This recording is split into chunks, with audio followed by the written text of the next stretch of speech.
Hey, I got something to say. I'm just so sick of hearing everyone complain. I know it's tough and I know there's pain, but hitting bottom is the only way to change. So I'll keep hustling, you keep struggling. Bitch, I'm humbling, keep mumbling, I'll keep doubling. Ja vás opäť po dlhej dobe vítam pri našom ďalšom videu.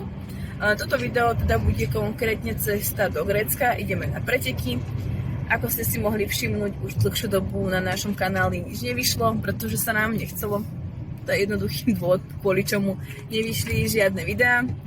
Ale samozrejme, ak nás máte na Instagrame, tak viete, že my stále niekde ťapkáme, že sme stále niekde s obsami, len sa nám to proste nechce takýmto spôsobom dokumentovať, rozprávať do toho a podobne. Ale zase na druhej strane je pravda, že my si tie videá vždycky veľmi radi pozrieme, takže sme si povedali, že musíme mať proste pevnú vôľu a musíme si z tohto tripu natočiť nejaké video, nejaký záznam, nejakú spomienku a tak aj robíme. Aktuálne sa nachádzame v Maďarsku, ideme do Komárna, ideme si pozrieť jednu pevnosť, kde môžu aj psi. Ja som si tam vlastne dopredu zavolala, aby som zistila, či sú tam povolení. Takže ideme tam, keď budem pred pevnosťou, tak sa vám ozvem, poviem vám k tomu viacej. No a počas cesty sa vám budeme ozývať. Tak sa...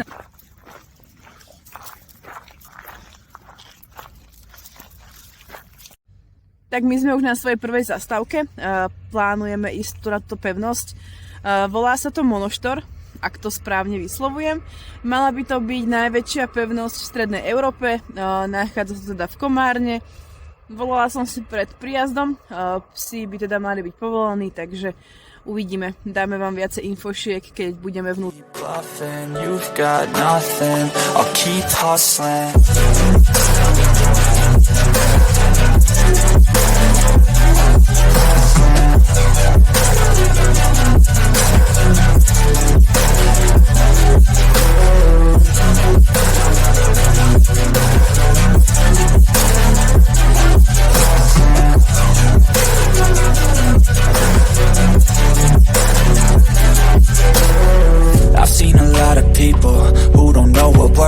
I've seen a lot of people who don't know what thirst is. I've had a taste of evil and tried to cure the sickness, but I just keep my head down and focus on the facts. I'm setting down gravel while you just follow the path. I'll lead them into battle while you're just too scared to act. I'll leave the knife right in my back. So I'll keep hustling, you keep struggling. Bitch, I'm humbling, keep mumbling, I'll keep doubling. You keep bluffing, you've got nothing. I'll keep hustling.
prihováram až z ďalekého Grécka. Cesta do Grécka bola pomerne, nenazvala by som to náročnou, ale mali sme neskutočne veľa kontrol, v podstate na každých hraniciach sme stáli. Tým, že máme dodávku a tým, že keď videli psov, tak chceli samozrejme pasy. Pokiaľ by ste sa nás niekto pýtali, či chceli TTR test, tak nie, nepýtali ho od nás. Jediné, čo od nás teda vyžadovali, je, že kam ideme, za akým účelom a koľko máme psov a samozrejme teda skontrolovali nám očkovacie preukázy. Boli sme hneď na macedónskych hraniciach ľahšie o 230 €, pretože sme nemali nejakú green card, teda my si to aspoň myslíme, že aj nemáme, možno, že aj máme, ale kto sa tam bude s nimi dohadovať s 8 psami v aute. Takže sme to oželali, no a pokračovali sme priamou čiarou do Grécka, do takého malého mestečka. Ja vám to potom niekde dole do popisu napíšem, ako sa volalo, nespomeniem si vôbec. Bolo to vlastne také prvé mesto, kde sa nachádzalo more, takže sme trošku okúpali psov, naobedovali sme sa, obed bol celkom fajn. No a aktuálne máme pred sebou ešte 3 hodiny na miesto akcie. Paťo má dneska za sebou už 7 hodín za volantom, takže celkom masaker. A vlastne ešte 3 hodiny aj dačo, alebo 3 hodiny 50 ešte mám pred sebou, pretože dneska musíme prísť do cieľa, nakoľko je zajtra je váženie. Čiže zajtra ráno navážime, no a po obede je pooling, alebo o koľko začína pooling. Nevieme, o koľko začína pooling, každopádne vieme jednu základnú vec, a to je tá, že potrebujeme byť ráno na vážení. Čiže aktuálne sa presúvame už do mesta Sofiko. O nejaké 8:30 nám tam píše príchod. Tam len vyvenčíme psov, dáme nejakú rýchlu veču, niečo si spravíme len v aute. No a zajtra navážime a pôjdeme sa niekam prejsť. Dneska sme toho taktiež moc nestihli, keďže sme sa potrebovali presunúť zo Srbska na náš bod A, čože je to mesto Sofiko. Stihli sme vlastne nejaký hrad, taký menší v Macedónsku, ten bol hneď vedľa cesty. No a potom vlastne v Grécku sme stali takú menšiu prechajdu, aby si užili trošku more. Toto je trošku taká výhoda mať takú geriatriu, pretože naozaj tí psi po kilometri alebo po 2 sú unavení a nemajú potom absolútne žiadny problém v aute prespať a naozaj sa správajú úplne luxusne. Takže tak. Ja sa vám prihovorím ešte dnes, keď dorazíme do cieľa a budeme teda ešte vládať. No ja by som vládať mala, pretože nešoferujem, ale Patrik to má horšie. Takže tak. Tak sa vidíme v kempe a zatiaľ.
sa vám z Aten, kde sme sa cez noc presunuli z nášho hlavného miesta činu a to bola teda konkrétne akcia ADVA, kvôli ktorej tento celý trip vlastne vznikol.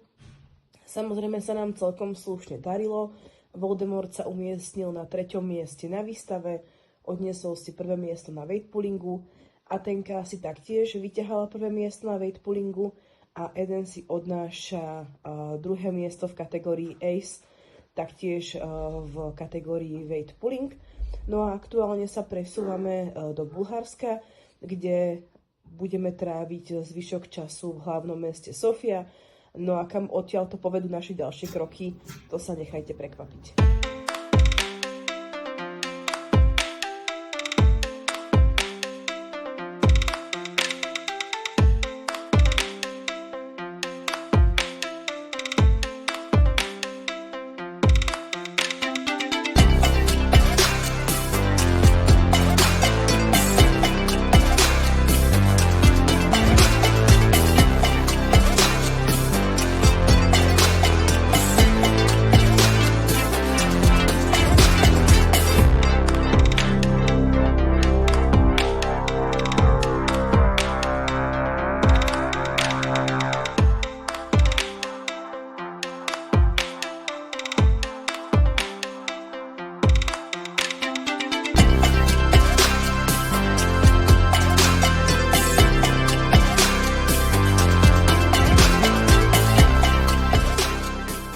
Pred rumunskými hranicami sme si dopriali ešte trošku turistiky a po ceste sme narazili na takýto krásny kaňon, kde sme dopriali polovičke našej smečky takú menšiu 6 km prechádzku a po prechádzke sme sa už vybrali do Rumunska, kde našim cieľom bola veľmi známa cesta, ktorú určite poznáte zo seriálu Top Gear a volá sa Transfalagasan. Ale bohužiaľ táto cesta bola v tomto období uzavretá, takže sme sa dostali len do polovičky a od polovičky hore sme to už radšej neriskovali, pretože síce sa našli dobrodruhovia, ktorí touto cestou prechádzali, ale myslím, že tá uzavera tam z nejakého dôvodu je a my sme sa ju nesnažili nejakým spôsobom porušiť. Takže sa sem ešte určite vrátime, aby sme si naplno vychutnali túto cestu.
kroky smerujú do solnej jaskyne, ktorá je tu naozaj veľmi známa, volá sa Salina Turda.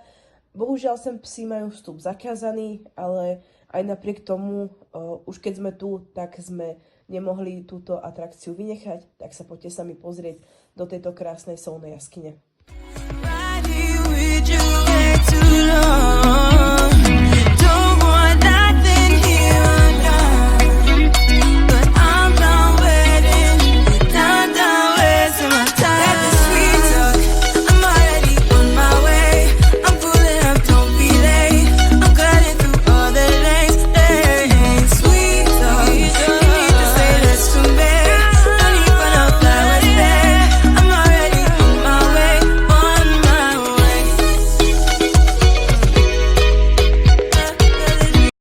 No a naša dovolenka v Rumunsku aj končí, ale nekončí tak ako bežné dovolenky, pretože my nie sme v Rumunsku úplne náhodou.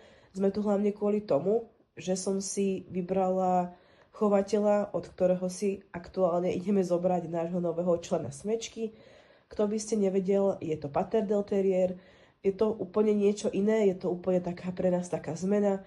Je to oveľa menšie, ale o to aktívnejšie plemeno. A v dobe, keď toto video vychádza, tak už mám Malakaj aj vernú kamarátku, ale o tom určite viacej bude na našom Instagrame alebo na inej sociálnej sieti. Ja by som sa týmto veľmi chcela poďakovať aj svojmu chovateľovi Kristianovi Bucinovi, od ktorého som si šteniatko zobrala. Naozaj bol veľmi ústretový, vo veľa veciach mi poradil a nasmeroval ma, takže touto cestou mu veľmi ďakujem a budem sa tešiť na nový štart, ktorý s Malakajom započneme a uvidíme, ako spolu sa zosynchronizujeme a ako nám to spolu v živote pôjde. Takže tak. Tak dúfam, že sa vám naše video páčilo, no a vidíme sa čoskoro pri ďalšom. Ahojte!